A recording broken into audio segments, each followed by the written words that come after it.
Hello students, welcome to your channel that is witty teens. My name is Divya. आज हम NCERT class 6 की English की book honeysuckle का chapter जो third था उसकी पोएम द कॉरल वो करेंगे।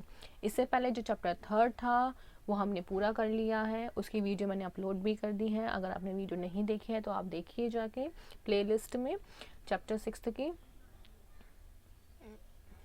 तो आप देखिए प्लेलिस्ट में जाके जो मैंने एनसीईआरटी क्लास 6 की बनाई हुई है। अभी तक हमने तीनों चैप्टर कर लिए हैं और तीनों चैप्टर की पोएम्स भी कर ली हैं। उन सब की आपको लिंक जो है चैनल में मिल जाएगा। लास्ट टाइम हमने चैप्टर 3 की फुल एक्सप्लेनेशन की थी, क्वेश्चन आंसर सॉल्व किए थे और बुक एक्सरसाइज भी की थी। सेम हेयर हम इस वीडियो में भी इस पोएम को समझेंगे और इसकी हम एक्सप्लेनेशन करेंगे और बुक एक्सरसाइज सॉल्व करेंगे। ओके, आप मुझे बताइए कि क्या आप अपने भाई बहन के साथ लड़ते हैं? कॉरल का मीनिंग क्या होता है? The quarrel is a poem. Quarrel means basically a verbal fight, right? It's not the physical fight, it's verbal fight, okay? So that's why it is known as quarrel. So quarrel का meaning होता है verbal fight or verbal argument we can say, or verbal clash. So it is common for the brothers and sister to quarrel. Obviously sometimes they may not even able to say why they quarrel, so they started to quarrel on even a silly topics, on a small topic as well. जैसे आप भी अपने भाई बहन के साथ लड़ते होंगे तो आपको भी नहीं पता कि क्यों लड़ते हैं। मे बी उसने आपका टॉय ले लिया हो, मे बी आपने उसका खाना खा लिया हो, मे बी उसने आपकी चॉकलेट खा ली हो। तो ये कहते हैं छोटे छोटे टॉपिक्स होते हैं, बट समटाइम क्या होता है कि ये जो छोटे टॉपिक होते हैं ये बड़े हो जाते हैं। आपको नहीं पता कि ये फाइट कितनी लंबी चलेगी जब तक कि कोई इंटरवीन ना करे। अब इंटरवीन कौन करता है? पेरेंट्स करते हैं या मदर करती हैं। अब जब वो आती हैं तभी तो वो स्कोल्ड करती हैं और तब आप दोनों शांत हो जाते हो। तो सेम हेयर जो पोएट है उसने भी क्या है अपना एक एक्सपीरियंस शेयर किया है, अपना personal experience. The quarrel is a poem written by a poet Eleanor Farjeon. जी हाँ, she was born in London in 1881 and educated privately. Privately means she didn't go to school. So she studied at home. She wrote children's stories and fantasy stories and soon became popular with both children and adults. She had three brothers, Harry, Joseph, and Herbert Forzion, right? So that's why she has experienced, or she has narrated here her own experience of her quarrel with her brother. Her nickname was Nelly. I hope you also have a nickname at home. Like if someone is younger at home, so we say Chotu or Choti, like this. So same here, Eleanor Forzion has also a nickname, that is Nelly. And अब हम पढ़ते हैं कि Eleanor फॉर्जियो ने क्या बताया है अपने कॉरल का एक्सपीरियंस विद हर ब्रदर। चलिए पोएम स्टार्ट करते हैं। I quarreled with my brother, I don't know what about. One thing led to another and somehow we fell out.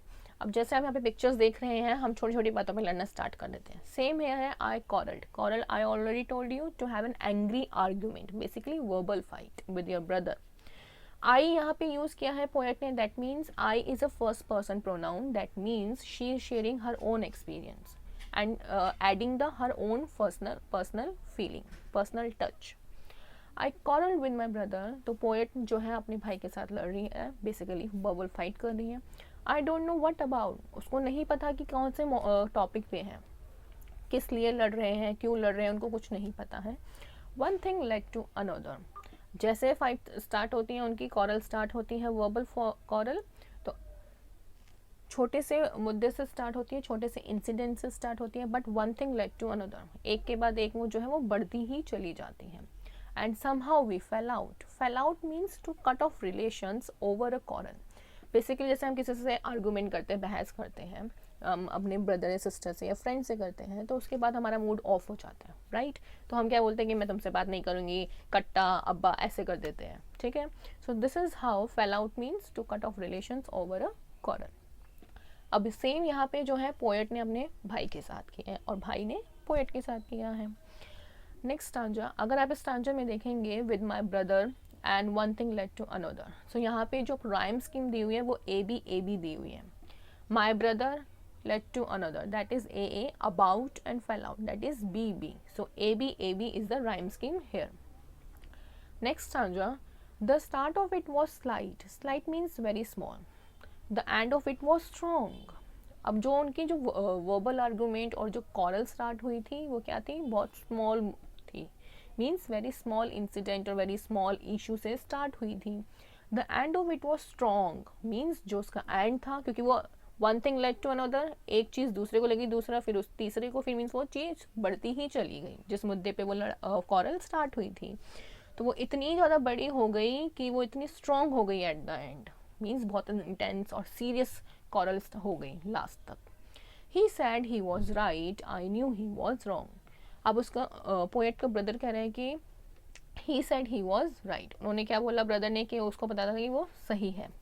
I knew he was wrong, but poet कहती है नहीं मुझे पता है कि वो गलत है. भाई कहता है वो सही है और वो पोएट कहती है कि नहीं वो गलत है. यही होता है हमेशा जब भी हम लड़ते हैं अपने सिबलिंग्स के साथ.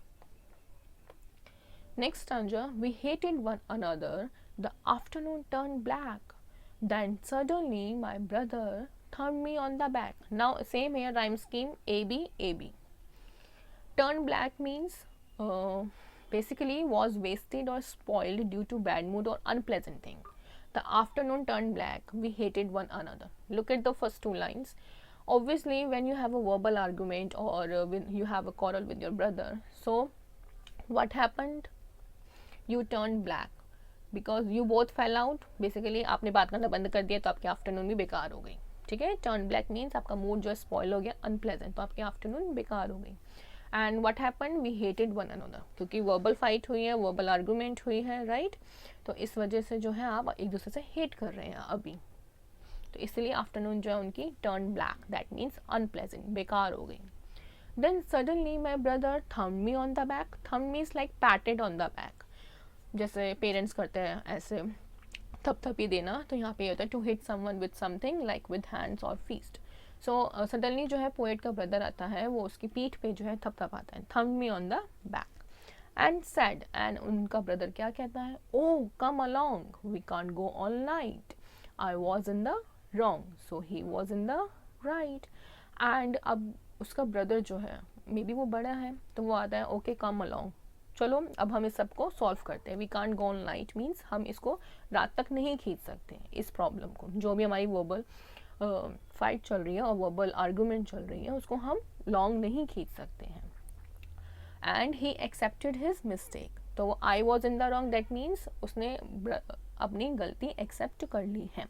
आई was in the wrong, so he was in the right. So poet को भी रियलाइज होता है कि हाँ वो सही है अब, तो उसको ये मिस्टेक रियलाइज होती है कि मैंने कुछ ज़्यादा ही बोल दिया पोएट को, क्योंकि जो बड़ा भाई होता है वो उसको एक्सेप्ट करता है कि हाँ वो रॉन्ग था और वो चीज़ों को जाने देता है और वो सॉरी बोलता है. तो क्या दिखाता है कि जो उनका ब्रदर है वो बड़ा है और वो जेनरस है और सिंसियर भी है, राइट.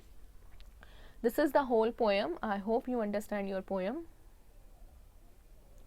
अब मैं आपको समरी बता देती हूँ. The poet is describing how the quarrel started and ended without any reason with her brother. Obviously हमें कोई टॉपिक, कोई इशू नहीं पता है क्यों स्टार्ट हुई है. जब हम भी लड़ते हैं अपने भाई बहनों के साथ तो हमें भी कोई रीजन नहीं पता होता, right.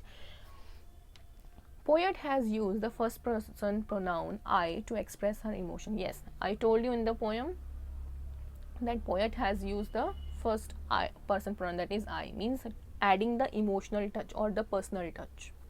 She started to quarrel with her brother. उसने अपने भाई के साथ लड़ाई आर्गुमेंट स्टार्ट कर दी, quarrel. They did not know the topic of quarrel. One thing led to another. They began with small or petty issue, but gradually it became serious or the big one, like a storm in a teak. Okay, so the जो small issue था वो इतना बड़ा बन गया धीरे धीरे कि हमें पता ही नहीं चला कि कितना वो serious argument हो गई. Her brother said he was right. उसके brother ने क्या बोला कि वो सही है. But she knew he was wrong. तो poet को पता था कि नहीं मेरा भाई गलत है. They did not like one another for a short time. Their afternoon was spoiled.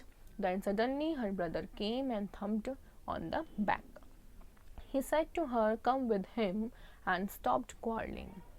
तो उसने क्या बोला, "Come with me," और हम अब ये quarrel करना खत्म कर देंगे. They should not linger it for long time. Linger in means कि डिले करना. हम इसको और ज़्यादा तक डिले नहीं करें, ना खींचेंगे. Linger means खींचना एक तरह से ज़्यादा छोटी सी बात को. He apologized and confirmed his mistake. तो उसने सॉरी मांगी. Apologized means you can use pardon or sorry. And उसने अपनी mistake मान ली. That's how his generosity. So that is shows that he is a elder brother, and that's why he is generous as well. So this moved the poet's heart, and she realized that she was wrong. तो उसको poet को realise हो गया कि हाँ वो wrong थी. अब हम बुक एक्सरसाइज करेंगे. Working with the poem. First one is, with your partner try to guess the meaning of the underlined phrases. First is, and somehow we fell out, and the second is, the afternoon turned black. I have already told you meaning. Fell out means to cut off relations over a quarrel, and turned black means was wasted or spoiled due to bad mood or unpleasant. Obviously they had a fell out, that means और उनका mood off हो गया उस फैल out के बाद, coral के बाद, और that's why afternoon turned black means unpleasant. Second question, read these lines from the poem.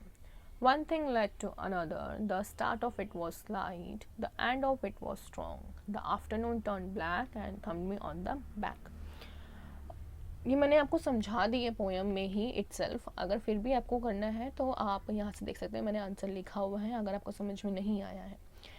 अब आप देखेंगे हमें one thing led to another, the start of it was slide and the end of it was strong. तो आप इन तीनों को club करके एक साथ भी लिख सकते हैं आंसर, अदरवाइज आप एक एक करके भी आंसर लिख देते हैं. जैसे कि मैंने लिखा है यहाँ पे, one thing led to another like a series of events. Okay, means it is continuous, it is never ending.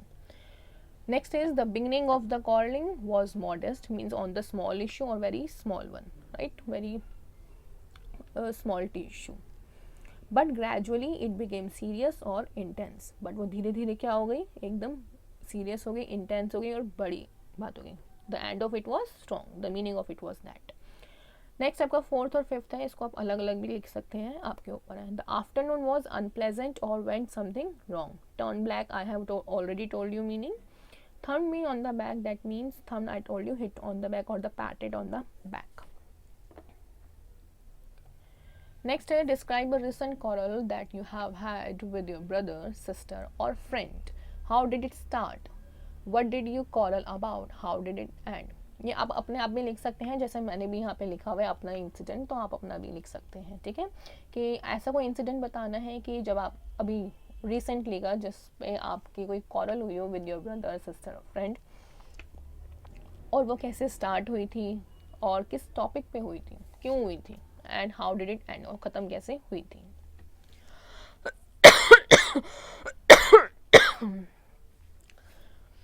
जैसे मैंने लिखा है यहाँ पे, माई quarrel with my elder brother started over the, जैसे मैंने यहाँ पे लिखा हुआ है, माई quarrel with my elder sister started over the TVs remote. I wanted to watch cartoon and my elder sister wanted to watch movie. So we started to quarrel about who would control the remote. So as long as we quarreled, the time of cartoon was also passing. Then our mother came and scolded both of us. Then we sat down quietly and negotiated. This is how and. So you can write your experience. It's not important. You can write only about your sibling. You can write about your quarrel with your friend as well. I hope ये आपको समझ में आया हो. ये आपका पूरा chapter जो है कंप्लीट हो गया है. अगर आपको सब कुछ समझ में आया है तो अच्छी बात है, अगर नहीं आया है तो आप मुझसे कमेंट बॉक्स में पूछ सकते हैं, और अपने फ्रेंड्स को शेयर करें, उनको भी बोले लाइक करें और सब्सक्राइब करें channel. Thank you for watching the video.